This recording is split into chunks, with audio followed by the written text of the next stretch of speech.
Pessoas, boa noite, boa tarde, bom dia, tudo bem? Pessoinhas, nós precisamos conversar um pouquinho. Eu quero trazer aí uma série de vídeos, como eu já disse, e todos eles têm a ver com a sociedade, com as coisas que nós vivenciamos em sociedade, com política no geral, e a política de verdade, não essa política que a gente está o tempo todo incomodado com ela, está o tempo todo chateado. E uma das coisas que define bem política é como é que a gente convive, como é que a gente está dentro da sociedade, que a gente está estabelecido, né? Como é que a gente lida com isso, com os problemas da sociedade, resolve isso. Para mim é política. Então, do ponto de vista mais simples, resolver problemas dos grupos, dos coletivos, da sociedade, ou da coletividade, na verdade, que para mim é política. Então, nós estamos aqui justamente para conversar sobre isso, e alguns vídeos já vêm falando sobre isso. Esse aqui é de uma série aí que vai falar lá para frente sobre a necropolítica, essa política que se acha no direito de matar os indesejáveis, se acha no direito de tirar vidas, né, ou de não preservá-las, que é pior ainda. E a gente vai falar sobre uma das coisas importantes para dar uma base para a gente chegar a falar sobre necropolítica, um pouquinho mais de profundidade, lógico. A ideia sempre nos meus vídeos aqui é trazer uma visão um pouquinho mais simples do mundo, né? Não trago conceitos muito pesados, eu não trago conceito, não tenho palavreado pesado, e a ideia é justamente essa, para que todos possam participar e conversar, tá bom? Então, a gente vai falar hoje sobre desmilitarização, a desmilitarização, que tanta gente é contra, que tanta gente não sabe nem porquê, mas é contra. E aí, parou, nós fizemos esse início de discussão em 2012, 2013, em 2014 e 2015 ele tomou um vulto bem grande, porque tinha um contexto ali. 2015 até a gente falava bastante. 2017, pela repressão de alguns atos, também a gente voltou a falar sobre isso.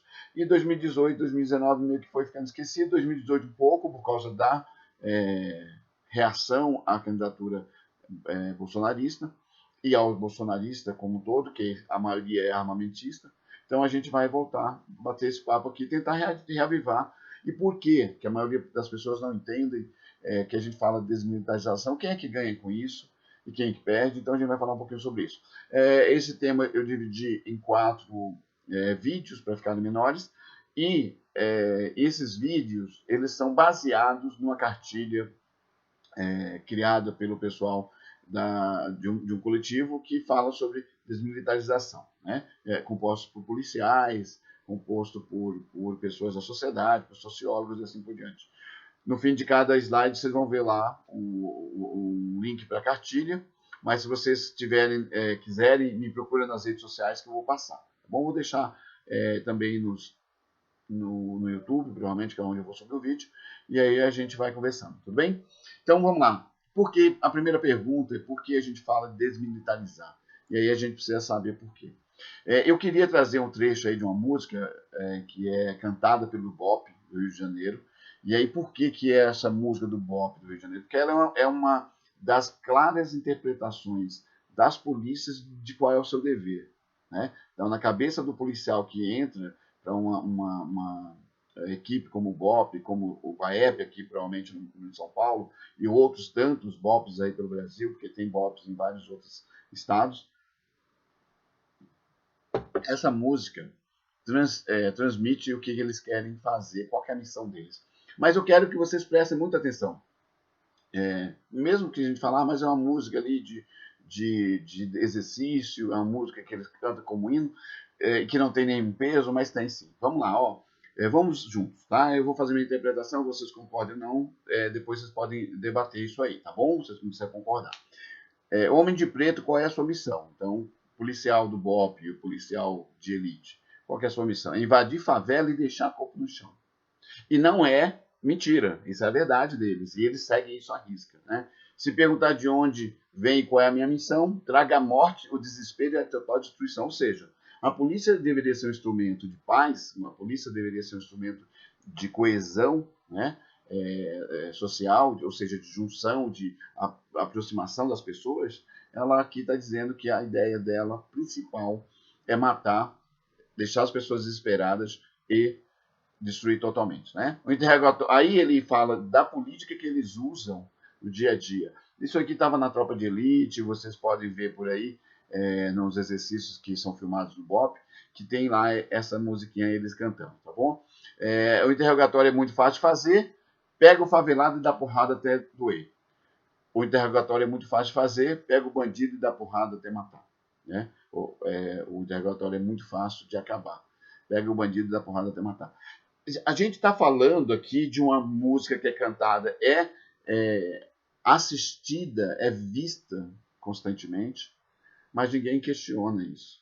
Já pararam de pensar nisso? Ninguém questiona essa música do jeito que ela é, esse hino que eles cantam. Então, qual a ideia aqui principal? É entender isso. Então, se você parar, não existe nenhum momento que ele fala, vamos entrar nos jardins, vamos entrar no asfalto, como se diz no Rio de Janeiro, e fazer essas mesmas coisas. Então, ele coloca lá quem é a pessoa, o alvo, o suspeito, quem é o alvo da ação violenta da polícia, que é a pessoa que mora nas favelas, porque é assim que eles acham, assim que eles acreditam. Nós não podemos esquecer que nós tivemos mais uma vida perdida agora de um garoto de 14 anos dentro da sua própria casa, não dava nem para dizer que ele podia estar envolvido com alguma coisa, né? Mas a gente teve dentro dessa pandemia, eles estão usando, a polícia do Rio de Janeiro principalmente, mas a polícia no geral, eles estão usando essas políticas que estamos tentando respeitar, as pessoas não podem sair, para poder encurralar mais ainda as pessoas na favela. E aí a gente viu nessa semana 18 mortos numa única entrada na favela, e não dá para dizer que todas aquelas pessoas eram bandidos. Então, se tivesse mínimo de inteligência na polícia, essas entradas não precisariam ser tão violentas. Então, não adianta os defensores das armas e das polícias, do jeito que elas são, do jeito que elas agem, veja só, e a gente vai falar sobre desmilitarização justamente para tirar algumas questões, o peso de algumas questões, justamente por causa disso, tá bom? Olha só, dito isso, sabendo para qual é a classe, para quem que a polícia trabalha, vamos falar um pouquinho sobre isso. Quem perde com a polícia militarizada, do jeito que ela está hoje, né? A gente pensa que muitas vezes quem perde que a policial vai perder, né? Então, a gente vendo esse hino aí, a gente sabe que não está muito legal, não bate com a democracia, não bate com o Estado democrático de direito, ou o Estado de direito, esse tipo de postura, né? Porque o Estado de Direito pressupõe que todos, o Estado de Direito pressupõe que todos, dentro daquele território, tenham preservado seus direitos e todos os direitos sejam iguais para todas as pessoas. E aí aquele hino diz claramente que não. Aquele hino diz que a polícia, ou a elite da polícia, ela foi criada justamente para afastar, segregar as pessoas que são pobres, que é a maioria. A maioria. Porque tem gente que acha que está na classe média baixa, classe média média, é rico, e que ela tá salvo disso. Vai chegar uma hora que não vai estar mais salvo, porque vai chegar uma hora que você vai querer cobrar seu direito. Então, esquece classe média, deixa de ser burra e começa a pensar. No Brasil, infelizmente, a formação dos agentes de segurança é feita de regra mantendo-se o modelo militar, bem? Que é um grande problema, que lá em 64, depois do golpe, a gente vai falar um pouquinho mais com mais profundidade lá na frente, manteve-se a ideia de que a polícia combate o inimigo. As Forças Armadas, elas são formadas para poder combater um inimigo externo. É um conceito antigo, estúpido, burro? Continua sendo. Sempre foi e continua sendo. Mas ele foi pensado a partir de momentos no mundo onde existiam guerras, existiam tomadas de território, existia todo um outro contexto que talvez aqueles soldados precisassem para preservar a sua família, seu país, seu Estado-nação, ou seu Estado, né? Não necessariamente Estado-nação, fosse necessária a guerra e a violência. E para isso, as pessoas eram estimuladas a ver o outro, o inimigo, como um nada, alguém que não merecia estar vivo. Tá bom? Então, essa é uma das coisas.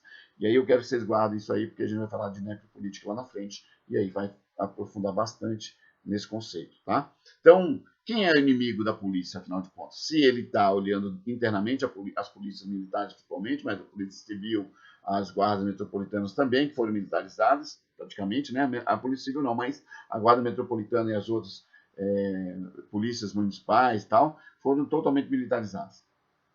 E aí, qual que é a intenção? É que ela tenha uma postura mais civil e mais servil. Não servil de baixar a cabeça, mas de ser servidor de verdade. Então a ideia principal da desmilitarização é falar sobre isso e trazer essa ideia.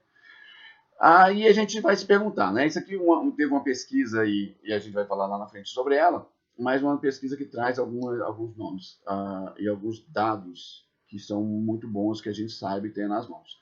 Primeira coisa, a polícia ela não é confiável para mais de 70% da população. E aí eu estou dizendo não é confiável, lógico, os que não confiam de jeito nenhum e os que não confiam, que confiam um pouquinho ou que não deixam de confiar, mas também não diz que confiam. Né? Então, só para a gente entender esse processo. Aí a gente vai falar quais as melhores práticas na segurança pública. Né? A maioria de nós brasileiros, e nós somos enganados constantemente a cada dia, a cada crime pelo Datena, pelo BATS, pelos idiotas da TV, e aí os idiotas são aquelas pessoas que não estão nem aí para a política, só estão olhando para o seu umbigo, tá bom? Só para explicar, antes que achem que eu estou sendo só grosseiro. Às vezes eu sou, mas não é aqui não.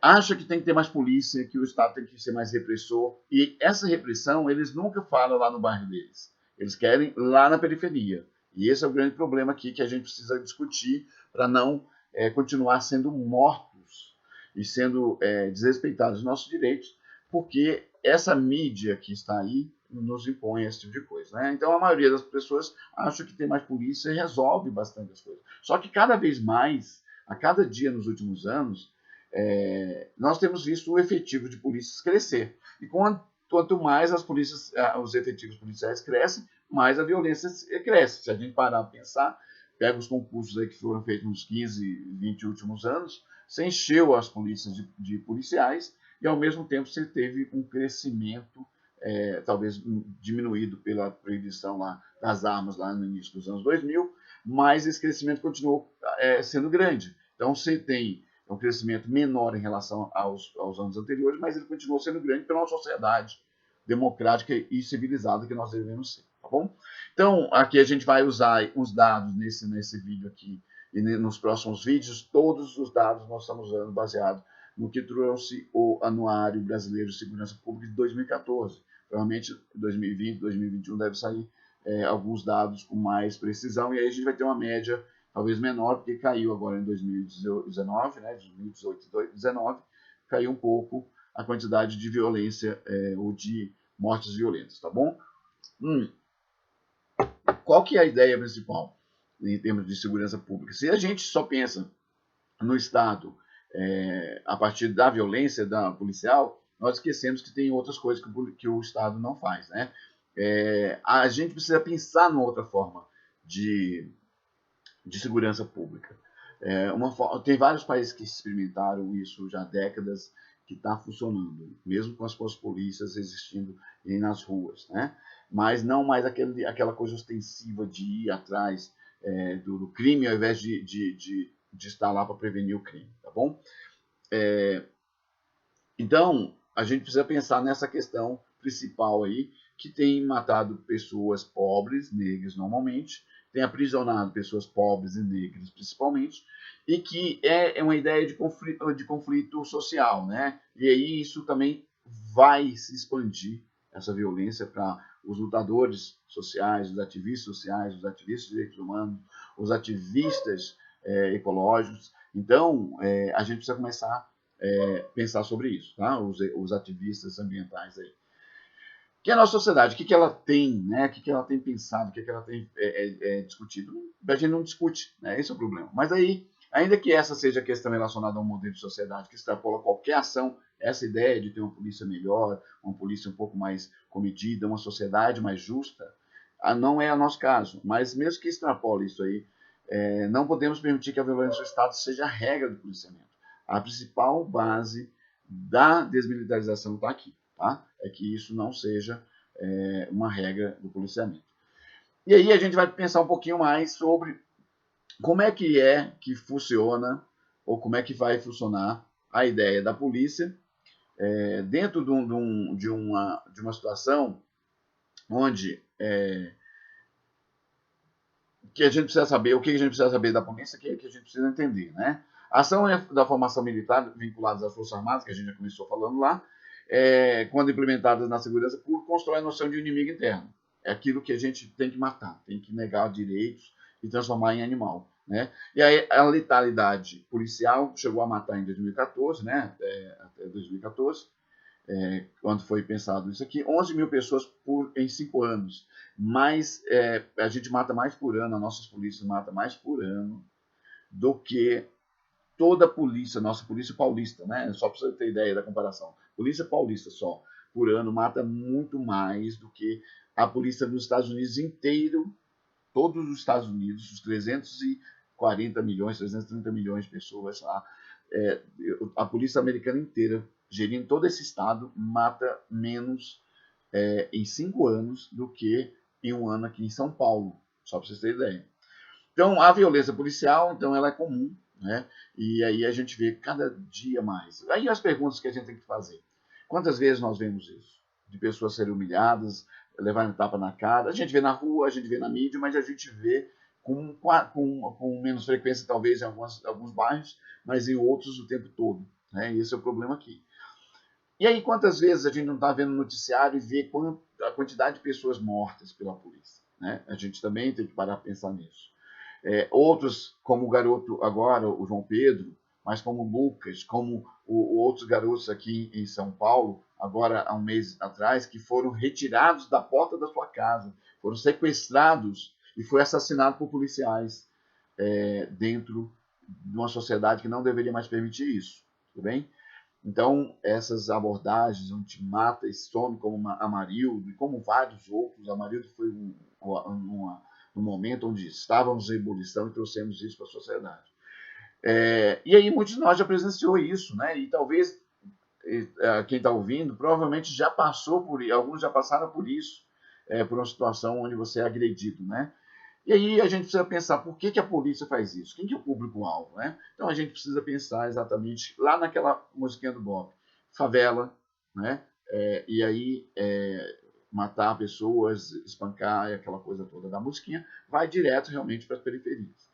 Então, são moradores da periferia das cidades, né? Da maioria das grandes cidades principalmente, mas nas menores também existe. E o Estado brasileiro nega para essas pessoas, e nós vemos agora na mortandade, na quantidade de mortos que estão aparecendo nas periferias, nos estados mais pobres, como é que o Estado, a estrutura, age em relação às pessoas. Né? Para essas pessoas são negadas, historicamente, todos os direitos possíveis. E aí a gente precisa entender melhor. Por que a polícia, então, usa como alvo essas pessoas? Porque ela foi criada justamente para isso. E a gente vai falar sobre isso daqui a pouquinho.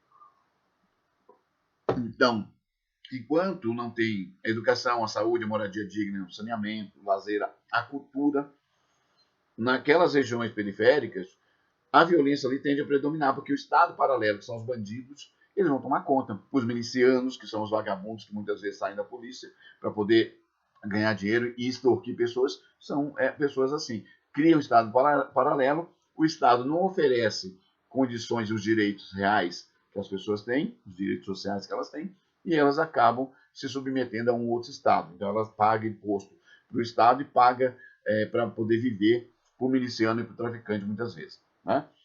Então, outro alvo da polícia, por exemplo, são os manifestantes e lutadores sociais, e nós falamos sobre isso no início desse vídeo. Não necessariamente são as pessoas que cometem crimes. Se você ir para a rua, está garantido na Constituição. Você agir, ser ativista, ter causas, buscar solucionar problemas políticos, faz parte da cidadania, seus direitos e deveres. Mas quando você faz isso e o Estado, o governo que manda nessas polícias, te joga essa polícia em cima de você, isso aí é o normal, é o comum aqui, mas essas pessoas não cometem crimes. Nós, quando vamos para as ruas, não estamos cometendo crime. Nós, quando ocupamos uma área que não está servindo a seu propósito, não cometemos crimes, tá bom? Então, é disso que aqui que a gente está falando. Então, pessoas, as pessoas perigosas realmente são poucas que são combatidas pela polícia, tá bom? Lógico que a gente sabe que a polícia também tem sua função dentro de um país que acaba extrapolando um pouco a violência, sim, mas a polícia acaba sendo também um fator de maior violência, tá bom? E aí a criminalização seletiva da pobreza leva muitas vezes a isso, né? A polícia tem, brasileira tem ela pressupõe ser juiz, ela pressupõe ser força policial e ela pressupõe ser o carrasco, né? Então ela vai para a rua para poder correr atrás, dar uma de herói. E aí eu não estou dizendo que não tem bons policiais, tem bons policiais, inclusive muitos deles apoiam claramente a desmilitarização. Aí ela volta, ela vai atrás, ela machuca, ela bate, ela faz o interrogatório, que não é função dela, principalmente as polícias militares não têm função de interrogatório, então ela não pode fazê-lo, não deveria fazê-lo, pelo menos. Ela julga aquela pessoa e ela mata ou ela condena aquela pessoa quando ela coloca as trouxinhas, os kits flagrantes que tem aí, que a gente sabe que sempre existiu nas polícias brasileiras, né? Então, essa ideia de matar, de correr atrás, normalmente é só de pessoas pretas, pardas, ou que a gente pode generalizar todas, nas negras, né? Que são as pessoas que são afrodescendentes, as pessoas que têm a cor da pele como um sinal de que é perigoso para essas polícias, tá bom? Então, muitas vezes essas pessoas não vão estar em cargos nas grandes empresas, em bons cargos nas grandes empresas, dificilmente elas conseguem, consequentemente essas pessoas precisam morar e se ater a um trabalho mais simples, mais manual, menos remunerado, consequentemente ele não consegue sair da favela. A educação falta, então políticas públicas que para essas pessoas não tem, e elas acabam sendo vistas como perigosas também por isso. Não podemos esquecer que a polícia foi feita, e aí é bom, a gente vai aprofundar um pouquinho nisso, para também gerir a possibilidade de conflito contra as elites. Tá? Como é que as elites queriam as polícias e como é que elas realmente foram estruturadas. Então, essa ideia de que na favela é onde está os criminosos é o que faz, por exemplo, a favela do Moinho ter sido invadida agora, casas sendo invadidas, como se aquelas pessoas não tivessem direitos. E aí as batidas, as porradas, né, os baculejos, como alguns chamam, a geral, que a maioria dos garotos aí de 10, 12 anos, 15 anos já passam quando moram na periferia, é comum, porque é uma criminalização seletiva. E é do pobre, é da pobreza, da miséria, muitas vezes. Tá? O tráfico só acontece na favela, a gente sabe que o Estado só vai para lá, tudo bem? Mas a gente sabe também, não só pelas notícias, a mídia também não é muito a favor de mostra pouquíssimo, mas a gente já viu várias vezes, como não tem jeito de não mostrar, que o tráfico está acontecendo nos condomínios, nos jardins, nos condomínios privados, né, particulares, nas ruas dos jardins, dos bairros nobres, do Morumbi aqui, lá do asfalto. A maioria dos grandes consumidores, provavelmente, que compram em quantidade, não é de favela. Então, se você tem pessoas na favela, vai comprar pouquinho naquela biqueira, mas eles são essas pessoas que normalmente são criminalizadas, né? Então a gente precisa entender isso, que essas chacinas que acontecem, essa criminalização, ela só vem nesses lugares, nas comunidades, nas favelas. Então a gente precisa entender, não é só na favela que o tráfico acontece, mas é lá que a polícia vai sempre para poder fingir uma ordem, uma garantia da ordem, da lei da ordem na sociedade, tá bom? E aí a gente já viu que a ONU, até 2014, várias vezes já tinha feito uma manifestação de que tinha que acabar com a polícia, né? Então, o fim da polícia militar não é um pedido de alguns manifestantes dentro de manifestações gerais, né? no geral, mas é uma recomendação da ONU de que tem que acabar pela forma que ela acha, tá bom? Então, 70% da população até 2014, pelo Fórum da Brasileira de Segurança, a pesquisa foi realizada por lá, não confia na polícia, tá bom? E os trabalhadores de segurança, o que ganham com isso, né? como mais um efeito negativo dessa militarização, também retira os direitos desses policiais, dos homens e mulheres trabalhadores. Então é muito importante a gente pensar nisso. Todos os direitos mínimos garantidos para os trabalhadores privados, para os trabalhadores até de outras áreas do setor público, não são garantidos para a Polícia Militar, tá bom? Então, dentro da Polícia Militar, você tem uma redução de direitos, uma tentativa de fazer com que seus direitos sejam relegados ali à sua hierarquia, que a maioria é praça, a maioria é soldado, a maioria no máximo cabo, eles estão ali sem direitos que os coronéis têm, tá bom?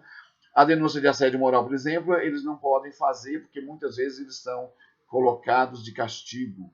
O direito à greve eles não podem ter por ser uma força de segurança e um serviço essencial, e não pode ter mesmo. Nós vimos o risco que foi isso lá no Ceará, com a quase morte lá do Cid Gomes. Uma polícia que tem a arma, que tem o direito, que é o aparelho repressor do Estado, não pode ter o direito de fazer greve mesmo. Mas se eles são civis, se eles são colocados como civis desmilitarizados, se eles respondem como civis, é uma outra coisa. Aí o direito de greve vai ser garantido para eles, tá bom? Então, a polícia militar não tem direito à greve do jeito que é hoje, mas desmilitarizada, ela como trabalhador comum, ela passa a ter. Por exemplo, o policial não pode questionar ou descumprir uma ordem. A gente já ouviu muito dessas histórias, e ouve muito dessas histórias por aí, e o cara é obrigado a ficar 5, 6 horas em pé, no sol escaldante. Aí a gente já viu policiais sendo mortos ou morrerem dentro de treinamentos, né? E essa pessoa não pode fazer muita coisa, porque ele pode ser expulso, pode pagar multa, pode ser preso. Olha lá, olha que louco. Se muitas vezes eu já escutei, porque eu trabalhei muito tempo na área de segurança, e a gente trabalha próximo aí de algumas forças policiais, ou de alguns policiais, de algumas empresas, onde policiais são donos ou são trabalhadores lá dentro. E aí você escuta essas coisas. Você não pode ter uma barba por fazer, e aí, senão, você pode ficar preso. Tem histórias de coronéis que passa algodão para ver se o cara realmente fez a barba ou se está com um pouco de pelo no rosto antes de ir para a rua. E aí você tem essas coisas, né? O sapato não está totalmente engraxado do jeito que ele quer, vai preso, vai ficar de castigo. Isso tiraria esse peso, essa hierarquia não teria tanto peso mais nas polícias, né? E aí, gente, essa truculência que a hierarquia permite tira os direitos que são os direitos humanos desses policiais, né? Então, eles não têm esses direitos, eles se acham no direito depois de fazer, tirar ou tentar retirar do outro, que é a pessoa que ele deveria proteger, né? Então, um policial que tem os seus direitos básicos negados, né, passa a achar também que os outros trabalhadores devem ter também negados, né? Ou que não tem os direitos, já que ele não tem. Aí a gente já falou um pouco sobre essas violências. Existem relatos aí nos últimos anos ainda, mas antigamente também tinha bastante, de policiais que apanhavam com chicote, né? Que eram humilhados, que eram afogados. E aí ainda existe, há uns 4 ou 5 anos atrás, no Rio de Janeiro, parece que um dos policiais, no treinamento, acabou se queimando, ficando muito tempo no sol, e acabou vindo a óbito, ou ficou muito grave, a sua saúde ficou muito grave, né? Então, castigo corporal, espancamento, a gente viu aí antes em 2013, principalmente 2014, 2015, alguns treinamentos, algumas sessões de treinamento onde o policial era jogado dentro do carro e jogavam gás lacrimogêneo lá para ele, ou seja, o sadismo a que eles são submetidos, eles submetem também as pessoas lá fora, né? Então isso é muito importante que a gente pense por que pode mudar para esse cara que não quer viver assim e que também pode diminuir essa violência, esse ódio que ele traz para as ruas a partir da desmilitarização. Então, como eles têm o uso legítimo da força por ser o aparelho repressor do Estado, é o Estado que tem.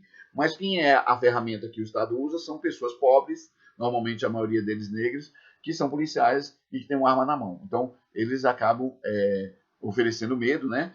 E aí acabam usando essas armas, esse treinamento, como base para suas ações, né? Então, esse é um problema.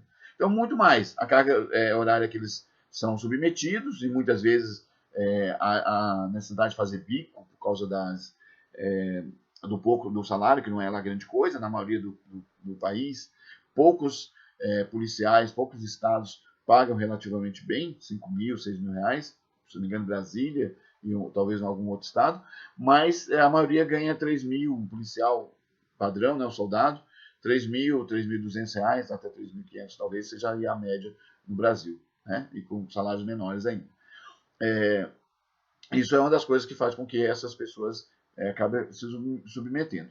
E uma das coisas que a gente percebeu, e aí já teve veículo de comunicação, já teve isso na mídia, são as doenças psicológicas que essas pessoas passam, né, ou adquirem. Por exemplo, em 2014, quase 40% dos atendimentos psiquiátricos devido à dependência química dentro da polícia, né, dentro da polícia militar ou das polícias militares, tá bom? E aí eles, uma das coisas que eles falam que eles acabam se tornando uma espécie de Robocop por causa da violência que são submetidos, e essa violência faz com que esse cara ache que ele tem que ser uma máquina de fazer e acontecer, ou de criar mais violência, né? Então essa é uma das coisas que acontece. Isso aqui é uma das pesquisas feitas e está lá na cartilha que eu falei para vocês. Depois vejam, baixem para vocês poderem saber um pouco mais. Eu peguei bastante coisa da cartilha, mas ela tem mais algumas informações, principalmente quanto à abordagem. É bom vocês saberem. 6 pessoas são mortas pela polícia todos os dias aqui no Brasil. Tá? E a gente está falando ainda de 2014. 56 mil mortes, se não me engano, aconteceu em 2013. E aí, ó, a gente está falando que nós chegamos a 65, quase 66 mil mortes em 2017. Então, esse número aumentou. Aí, 11.197 pessoas mortas pela polícia, isso porque são mortes catalogadas, mortes indexadas, mortes que realmente se sabe que foram policiais, mas tem outras que a gente nem sabe, né? Que são os esquadrões da morte, são os chacineiros, né? Esses caras que matam pessoas em chacinas por vingança, e que sabe-se claramente que são grupos normalmente ligados ou à polícia ou policiais ali. Mas não tem como provar, porque a justiça não faz muita questão. E a proteção, e aí outra coisa da desigualdade social, que a nossa justiça é uma justiça embranquecida e também elitizada, que leva sempre em consideração proteger quem os protege, né? Então esse é um problema. 99,2% do número de inquéritos de casos de auto-resistência à prisão em 2005 no Rio de Janeiro foram arquivados. Ou seja,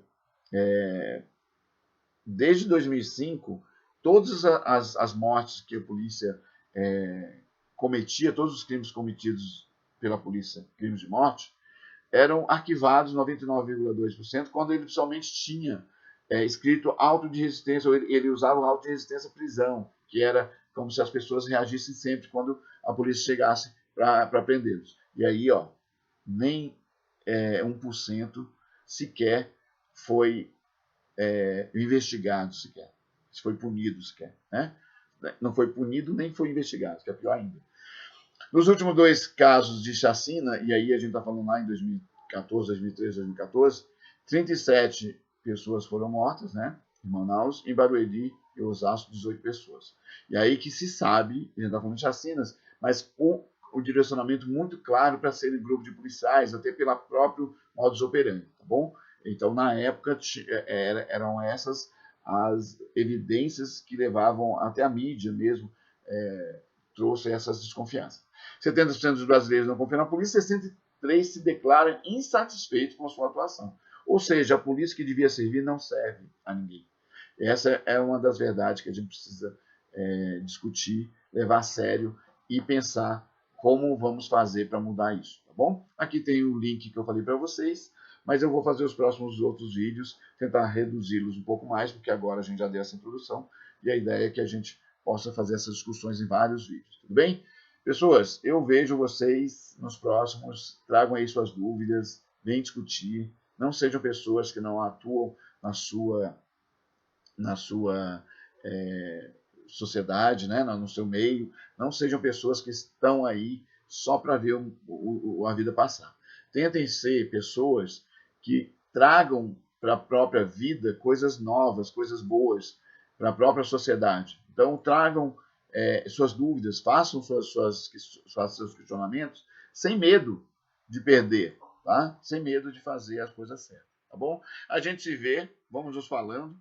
E se tiverem dúvidas, minhas redes sociais, a maioria de vocês sabem onde me encontrar, mas é só colocar aí o Amaral lá, vai aparecer um ou outro homônimo, mas vocês vão me encontrar com facilidade, tá bom? Um abraço a todos, a gente se vê, até mais.